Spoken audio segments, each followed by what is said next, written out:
Hello. As I write this reflection, I'll admit I'm a bit tired today, but quite nicely tired. Today has been a day of putting together lots of bags of Christmassy food for families who are struggling at the moment, as well as little Christmas party bags for more mature people referred through Age UK to need a meal on Christmas Day.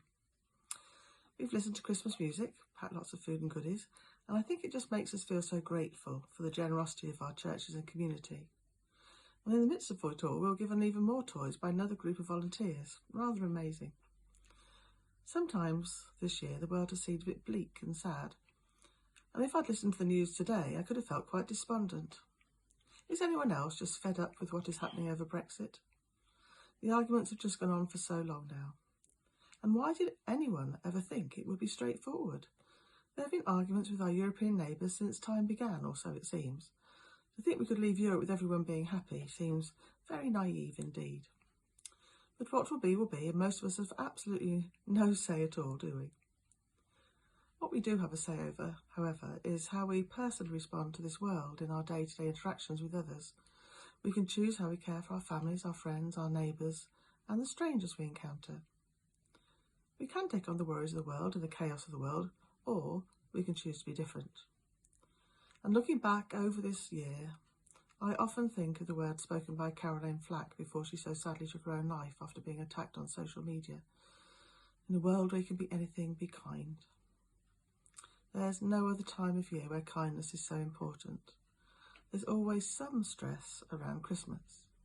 Much as it is a wonderful season in many ways, it's also a time when many people feel alone and unwanted, or financially stretched, or just too busy. TV adverts often show lovely pictures of big families all smiling and happy with lots of presents, a big tree, and lots of food. And that's really true for some people, but not for all. For some, Christmas is sad, lonely, perhaps even lived on the streets or in a hostel or similar. Many of the presents we've wrapped for children are for the many who are living in temporary accommodation this Christmas. That's really sad. For some, Christmas will be great until the credit card bills come in January. For some, it holds sad memories of people we've lost in the past and long to celebrate with again.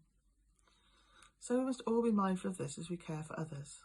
This is all part of being kind, recognising the feelings of others, hearing them and being kind and compassionate with them. Kindness really is one of the best ways of being and can make such a difference. I wonder how the Christmas story would have gone without kindness. Because without Mary's kindness and obedience, she would not have been the mother of God's Son. Without Joseph's kindness and understanding, Mary would have been all alone with a baby. Without the innkeeper's kindness, she would have had no shelter. Without the kindness of the wise men, not only would there have been no gifts, but had they followed Herod's instructions, Jesus wouldn't have lived long at all. And of course, Jesus was kindness, love and compassion revealed first of all in a baby born away from home, but who was to grow into a man who was to show the world the true meaning of love.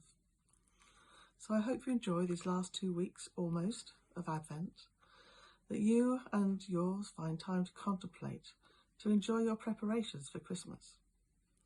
But let's all try and find ways of being kind to ourselves and others this Advent season, helping to bring that Christmas love and joy to all who need it most. Amen.